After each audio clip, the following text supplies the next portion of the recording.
here again. Gagi Moneras. Sa inyo. Sorry. Outland. Nandito po ako sa Pasay ngayon. Nasa Pasay naman ako. Pasay ako ngayon. So, ha? Magallanes. Diyan ako nagbasa kanina. So ngayon, bakit ako? Tara.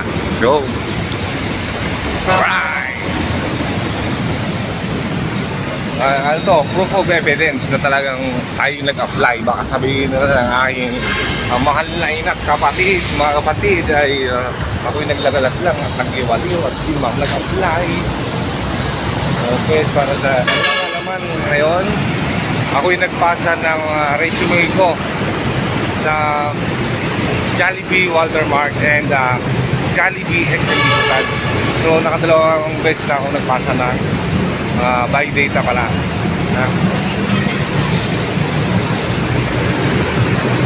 Nandito na ako sa ibabaw na bridge Magallanes. Papunta ako ngayon ng Pasay naman, target ko magsimba.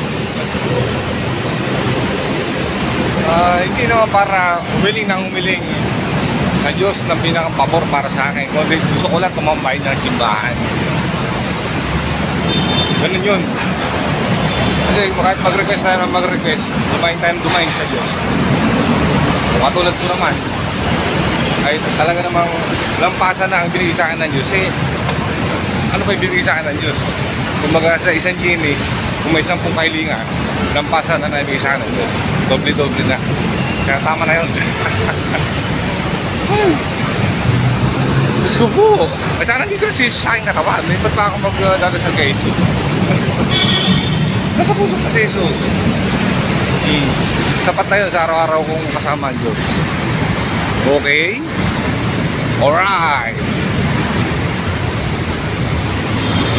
Ang mahalaga ngayon, sa buhay ngayon, pakabay tayo. Hindi natin kailangan ipagmalaki sa iba dahil tayo may kalaman sa Biblia. O araw-araw tayo nasa simbahan.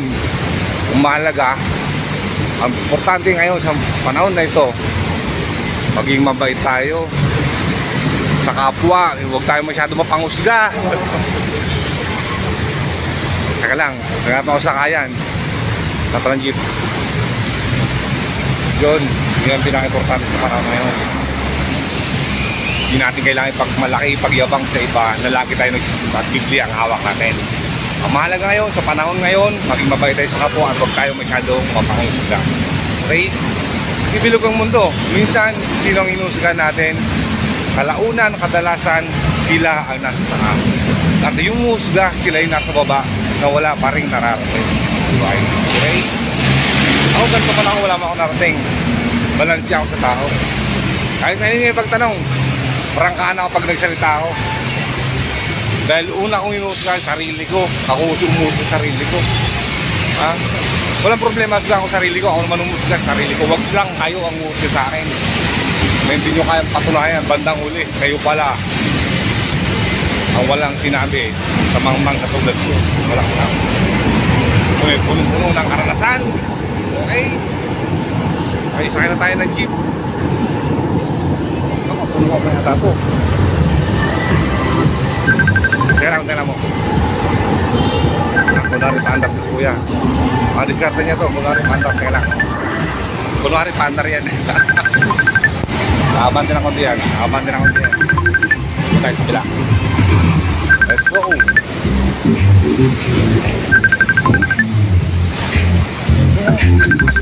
Doon ako sa dulo sa sakay. Paandar yan eh. Yan o, paandar konti. Ayun, ito na ako. Ito ako sa pila. Salamat ha.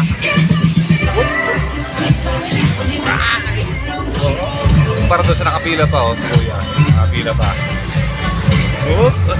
Ako, nandito na ako. Ano, kaysa doon pa, pipila pa yan. Kunwari, pandar konti yun. Terminal pa yun eh. Kala nyo ba? Okay, bye-bye.